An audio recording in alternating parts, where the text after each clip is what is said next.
Ça enregistre au son, ça enregistre à la vidéo, on est bon. En vrai, j'aimerais bien boire un coup. Putain, j'ai descendu la moitié de la bouteille. Salut rares personnes et bienvenue dans cette nouvelle vidéo. Ça fait longtemps que j'ai pas tourné une vidéo moi personnellement de mon côté parce qu'en fait je tourne plein de vidéos en même temps et elles sortent des durées comme ça hop étalées. Donc moi ça fait longtemps que j'ai pas tourné une vidéo, ça se trouve je vais bégayer, ça se trouve il y a plein de choses que je vais mal faire, mais en tout cas pour moi je suis ravi de revenir. Ouais, la preuve je bégaye déjà. Je suis ravi de revenir en vidéo, de pouvoir discuter ensemble de films, ça fait longtemps et c'est la base de la chaîne. Et cette vidéo c'est mon top 10 personnel. Je retiens à préciser comme toutes les vidéos de top 10 de chaque chaîne YouTube sur internet, c'est subjectif, il n'y a rien d'objectif. Le cinéma, c'est compliqué que ce soit objectif, ça l'est dans certains points et ça ne l'est pas du tout dans d'autres. A l'occurrence là, c'est totalement subjectif, pas besoin de s'embrouiller si on n'est pas d'accord sur notre top, on s'en fiche, là c'est juste histoire de partager des films et en l'occurrence, j'espère vous en faire découvrir quelques-uns. Et on va commencer ce top 10 avec The Green Knight.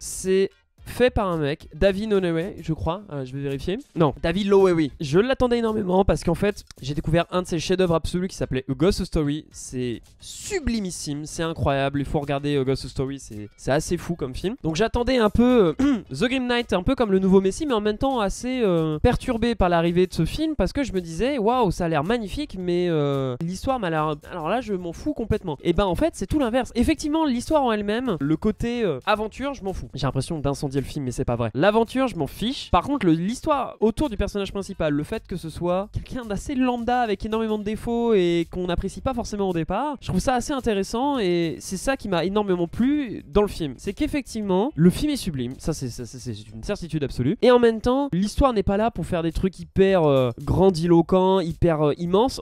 C'est vraiment une histoire assez personnelle autour de ce simple personnage. C'était assez rafraîchissant de voir un énorme blockbuster autour d'un personnage qui est pas vraiment un héros. Et c'était vraiment le côté qui m'avait intéressé dans le film, en plus de voilà, toute l'imagerie, encore une fois, sublime du film. C'est vraiment le côté personnel de ce héros-là qui m'avait touché particulièrement cette année. C'était une bonne claque. En 9ème position, Les Nuits de Marshall.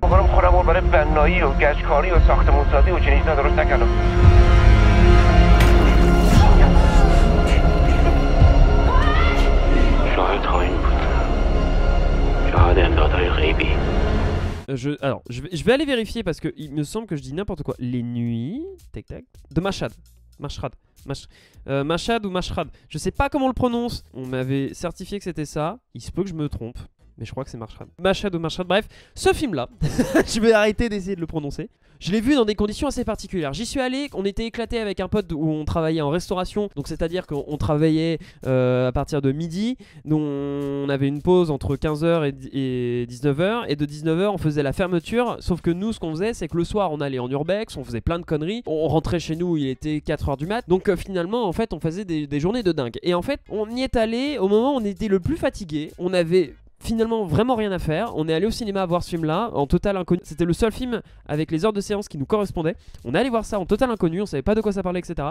On a dormi quasiment la moitié du film, mais on s'est dit mais le film est incroyable. Juste on l'a vu éclater. Le film se passe en Iran et on suit l'histoire d'une journaliste qui enquête sur un mec qui tue des prostituées. Il ne vise que des prostituées. Le pays est divisé en deux. Une partie des gens qui considèrent qu'il faut arrêter ce mec là parce que c'est une folie meurtrière, et l'autre partie qui est là et qui dit bah oui, mais en fait, lié à nos codes religieux, c'est très bien qu'ils tuent les prostituées, c'est des âmes perdues, c'est des gens qui ne méritent que ça. Alors, le propos est dingue, le propos est incroyable, il y a des vraies idées de mise en scène. Par contre, l'héroïne principale du film est un échec, je trouve, à titre personnel, et c'est pour ça aussi que je le mets assez bas cette année, c'est que, je suis désolé, mais le personnage a rien en fait. Je trouve que le personnage principal avait pas grand chose pour elle. Même la première femme qui se fait tuer, qu'on voit qu'au tout début du film, était bien mieux interprétée, plus de choses à raconter que la femme qu'on va avoir tout le long du film après. Ça c'était mon avis personnel au sujet du film, mais si on met ça de côté, le film est dingue. Il n'y a jamais personne qui a gagné ou pas parce qu'il y a une question de héritage, de la propagation des idées dans la population. Le film n'est pas totalement blanc et en même temps il n'est pas totalement noir. C'est assez cool. C'est compliqué parce qu'en fait le film, je veux absolument rien spoiler, vous découvrez le film par vous-même. Il faut que j'essaye de dire des choses soi-disant intéressantes. Je suis pas quelqu'un d'intéressant, pourquoi vous regardez ma chaîne? En 8ème position, en attendant, bonne jingle. Nos racines, nos branches, nos feuilles, c'est elle. On doit faire en sorte que l'arbre tienne debout. Alors, Alors, en attendant Bojangles, c'est le film, je pense, j'aurais du mal à définir pourquoi c'est bien. Parce que le film m'a vraiment emporté, m'a vraiment pris et a une vision de la vie qui est intéressante. Je dis pas qu'elle est bonne parce qu'en fait c'est tout le propos du film, c'est que ils sont extrêmement dans une vision positive alors que finalement c'est ce qui va leur mener à leur perte. Mais tout de même, ils gardent une vision positive. Et moi je sais que c'est côté de, au lieu de me dire la vérité, raconte-moi plutôt une belle histoire. Ça m'a imprégné durant toute cette année. Cette phrase-là, c'est pas un spoil, hein, elle est dans tout le long du film. C'est vraiment triste, j'ai vraiment pas grand-chose à dire. Pourtant je l'ai en Blu-ray, je l'ai vu plein de fois le film. Ça a été une expérience assez émotionnelle. En 7ème position, Le Visiteur du Futur. Notre mission est de protéger le cours du temps. Si on perd, tout le monde perd.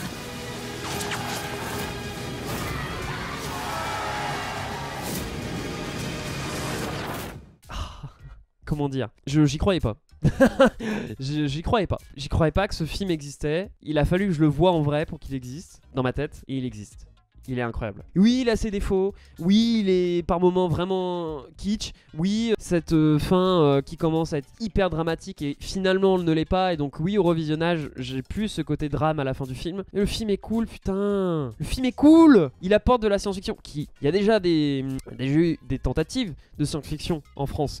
C'est pas la première fois. En tout cas, c'est peut-être une des premières fois qui fait un beau petit succès grand public. Et surtout, putain, cool. Ce film existe, quoi. Merde. J'étais tout petit, j'ai regardé Le Visiteur du Futur sur YouTube. Là je suis allé voir sa suite au cinéma et j'ai emmené des gens qui ne connaissaient pas du tout cet univers, qui ont apprécié. Il correspond au fanservice sans faire du fanservice à outrance. Il t'importe des nouveaux éléments, des nouveaux personnages suffisamment intéressants qui te posent les questions qu'ils souhaitent poser au grand public. Il correspond à tout ce qu'aurait dû être par exemple Kaamelott et qui l'a pas été malheureusement. Même si Kaamelott, moi j'apprécie toujours regarder ce film, mais il est rempli de défauts et ça va pas du tout avec la série. Mais ça c'est un tout autre débat. Je vous conseille la vidéo de Cinémaniac qui est sortie dernièrement autour de ça. C'est hyper intéressant et elle met tous les points qui vont pas dans le film. Allez voir ça pour si vous comprenez pas pourquoi on considère que Kaamelott est pas très bien le film. Allez voir cette vidéo, elle est vraiment bien. Que le film laisse vraiment espérer une suite et j'aimerais tellement une trilogie. Enfin bref, oh là là, moi je jouis.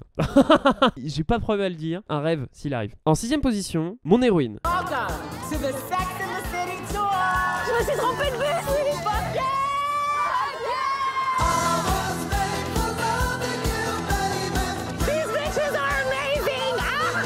J'y suis allé à l'avant-première de Mon héroïne en présence de l'équipe du film parce que mon école m'y invitait. Je suis allé le voir et je m'attendais pas à une surprise pareille. J'ai vu la bande-annonce. Si vous avez vu la bande-annonce et que vous avez pas envie, c'est normal. La bande-annonce ne retranscrit très mal, je trouve, le film. Je n'ai pas envie de voir ce film quand je regarde la bande-annonce. Alors que le film a failli me faire lâcher ma larme. Le film est sublime, il y a des vraies idées de mise en scène. Il a un côté de girl power sans être forcé. C'est-à-dire que là où il y a des films où on va faire ouais mais les femmes sont mieux que les hommes parce que nanana, c'est un peu bizarre, tu sais, il y a toujours, tu sens le côté forcé. Et dans ce film là c'est pas forcé du tout. C'est une femme qui réalise le film. Bah elle réalise le film et elle met sa mère, elle met sa tante, elle met ses amis, elle met ses potes. Il y a plus de femmes dans le film parce que sûrement elle est plus entourée de femmes. Comme moi je mets plus d'hommes dans mes films parce que je suis entouré plus d'hommes que de femmes. Et en plus c'est pas vrai, mais en plus c'est pas vrai. Putain, moi j'aurais tellement kiffé être une femme sans déconner. Le film est touchant, le film est bien mis en scène et il se le cache bien, hein. Il y a une bonne scène au départ où on voit le temps passer qui est vraiment bien faite, assez bien trouvée. Il est drôle, il est touchant, allez le voir. Et c'est l'un des meilleurs films que j'ai vu en fin d'année. Parce que Avatar 2, j'en parlerai pas dans ce top. Je le dis d'avance. Attends, j'ai vu que mon truc a saccadé. J'ai plus beaucoup de batterie, il va falloir que je fasse vite. Allez, en 5ème position, La Nuit du 12. Ça vous dévore.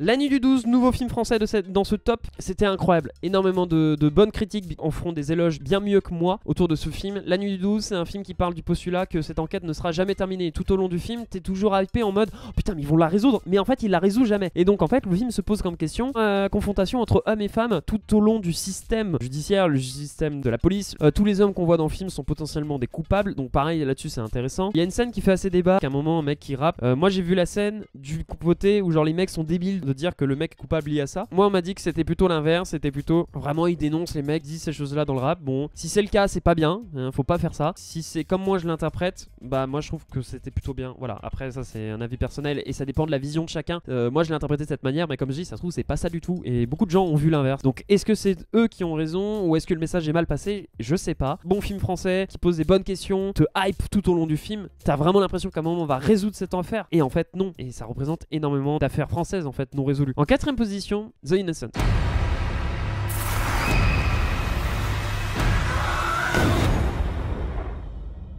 J'en ai déjà parlé dans mon top Halloween de cette année. The Innocent, c'était incroyable. C'était vraiment fou. Pareil, la mise en scène sublime. Le film est plutôt muet en fait finalement parce que les enfants parlent très peu. Il y a des vrais moments muets dans le film et du coup, il y a vraiment, ça laisse place à la mise en scène qui s'exprime pleinement et qui passe beaucoup moins par les dialogues. Les enfants jouent extrêmement bien. J'ai pas raconté l'histoire du film. Le film, c'est des enfants qui obtiennent des super pouvoirs et vont l'utiliser à la manière d'un gosse quoi. C'est-à-dire que si c'est gentil, bah c'est gentil et si c'est méchant comme un gosse. Ça montre bien que la jeunesse, enfin quand t'es jeune, t'es pas non plus innocent quoi. Voilà. En top 3, Top Gun Maverick.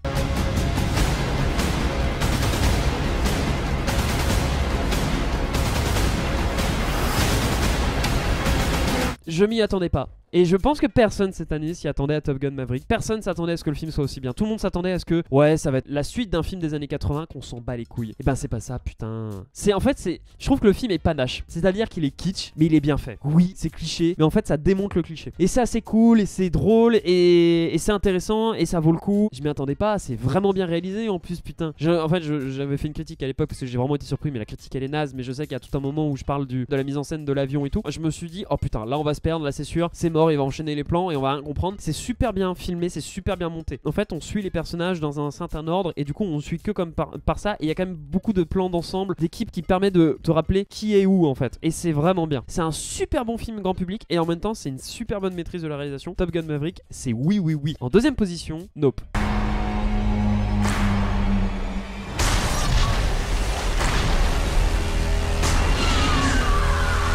Ok, le mec a fait Get Out, le mec a fait Us que beaucoup de gens n'aiment pas. Moi j'avoue personnellement j'aime bien Us. Get Out j'aime beaucoup. Alors Nope, j'ai trouvé que c'était son meilleur film à l'heure actuelle. Sauf truc que j'ai pas compris, c'est toute la scène avec le singe. Je sais que beaucoup de gens ont adoré ce passage là. Personnellement c'est le passage qui m'a perdu. Il m'a pas perdu au point où genre j'aime pas le film, mais il m'a perdu en mode ah ouais d'accord, mais on raconte quoi? J'ai pas compris ce passage, donc si quelqu'un peut m'éclaircir dans les commentaires, alors que tout le monde l'a compris, c'est ça qui me rend ouf, c'est que vraiment tout le monde est en mode c'est la meilleure scène du film. Pourquoi?